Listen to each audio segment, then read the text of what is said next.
Good morning. It is about 7:40. As you can see behind me, we got camp broke down. Last night was fairly warm, especially compared to the night before.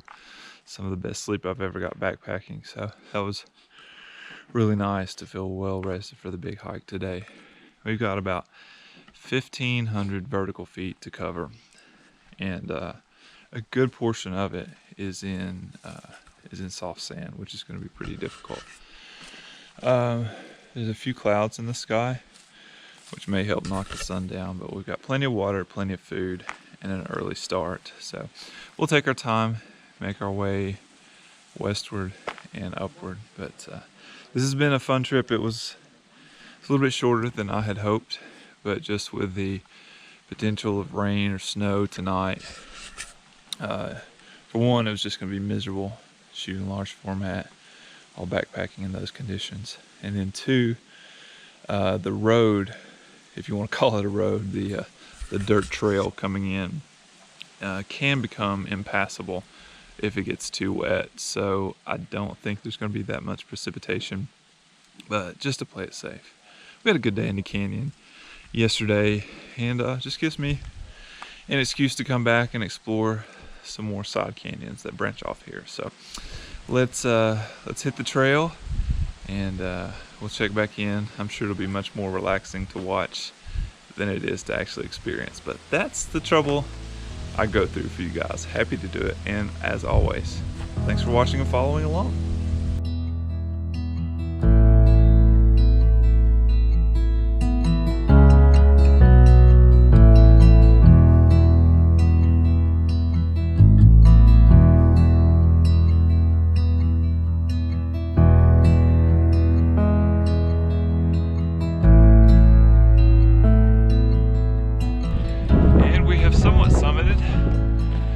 The little peninsula between the two canyons, and I think I'm about to catch my first rays of sunlight. Let's get a little bit taller here. Yeah, there we are. Sun peeking through. It's kind of tiring, but trade this for anything. This is beautiful.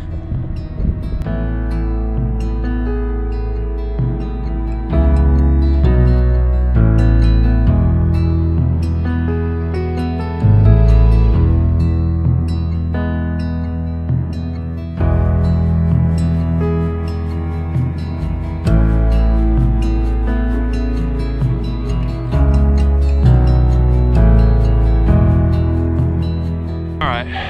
Here it is. The Slick Rock Ascent. We've made it.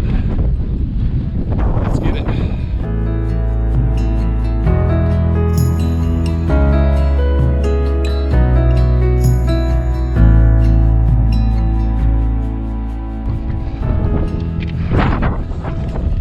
It's always a beautiful sight. I don't care how long or short the hike is.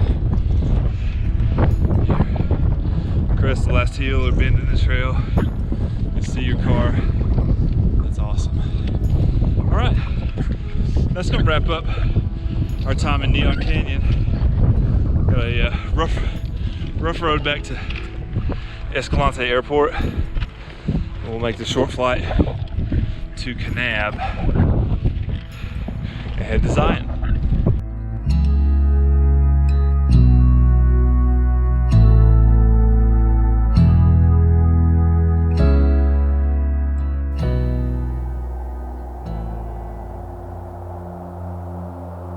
As pilots, we are trained to take every flight seriously, even short repositioning flights from Escalante to Kanab.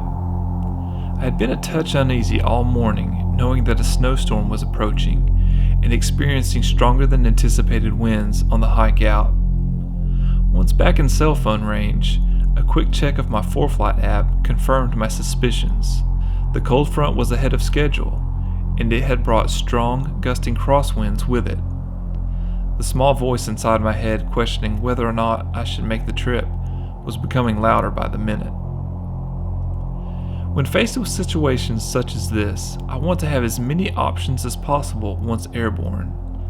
The snowstorm, although ominous looking, was actually quite far away to the north, and there was nothing but blue skies to the south. I had 5 hours of fuel on board with an hour of reserve, so once in the air, I could have flown to Texas if the need had arisen. It was definitely safe to take off. Returning to the ground was going to be the tricky part. With direct crosswinds gusting close to 30 knots, this was quite a bit higher than the demonstrated crosswind capability of the airplane. Still though, while being cautious, I was confident in my ability to handle the wind, and if not, that fuel on board gave me hundreds of miles of alternate airports. This was definitely going to be a flight that would challenge all of my decision making and skill as a pilot. Alright, so a few things to consider with this takeoff. We've got a crosswind. It's going to be coming from our left, so we're going to go left aileron into the wind. And we are at airport elevation of 5,700 feet. So what I'm going to do is do a full leaning up here. Make sure we got maximum power for this altitude that we're at. Escalante traffic is Centurion 732, Charlie Hotel departing 31 Escalante.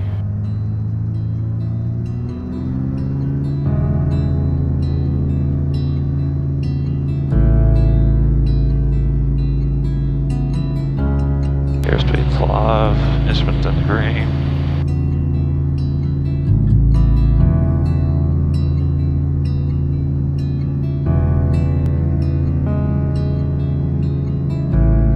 Getting Kanab light.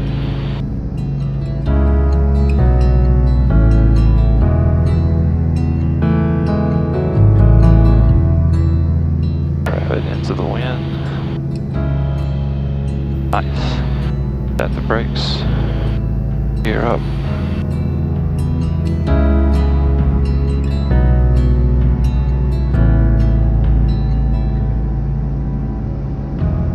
How sketchy was that takeoff for you? Let's probably ride the limit about what I want to do. We've got a heavy airplane, a high airport, and a direct crosswind. It's just a lot of things to consider. I mean, they had like a slightly sloping down runway, so you take that one because you don't really have a direct wind in your face. So you just, a lot to consider. This runway, this landing's gonna be a challenge too. Alright, so we're cruising to Kanab, about 10,500 here. It's kind of an overcast day to our northwest and sunny and scattered to the south. Approaching descent profile already, wow. Not this big point that juts out in front of us, but I think the next one over is the valley that Kanab is in. Alright. No, I was wrong. It's going to be not this valley, but the next one. Dadgummit. No, I'm way wrong. It's way up there. We've still got a ways to go. Alright, I have no idea where Kanab is. It's down in the valley up there. Somewhere in one of these little fingers down here is an airport. I swear. I believe you. I've landed there before. Kanab Municipal Airport, automated weather observation 18580, wind 260 at 199, peak sky 279, visibility. Okay, let's talk about this landing a little bit. The Kanab runway is oriented basically due north and south at 01 and 19. The wind was out of the west at 260. This meant that I had a gusting 27 knot crosswind at 70 degrees off the runway. My palms are getting sweaty just saying that. Kanab traffic, Centurion 732, Charlie Hotel, downwind 19 Kanab. Gear down. Gear over here. Kanab traffic, Centurion 732, Charlie Hotel, left base 19 Kanab.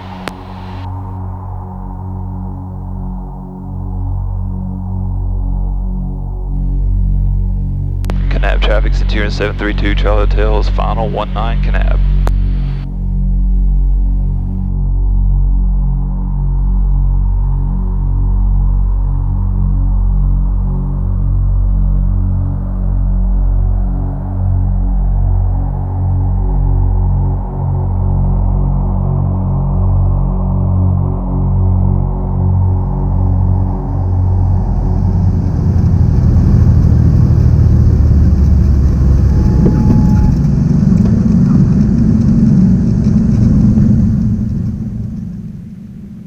Hell yeah. I'm having to earn this trip, Tommy.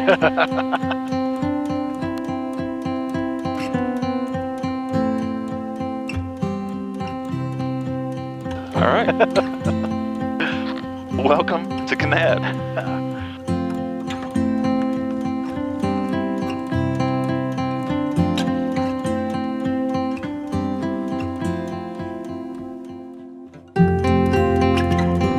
All things considered, greasing it on the runway in those conditions is the best landing I've ever made. When all of your training and decision making come together to allow safe flight in challenging conditions, it can make even a 25-minute flight seem like an accomplishment. Once on the ground, we loaded our rental car and made a beautiful drive to my favorite place on earth, Zion National Park.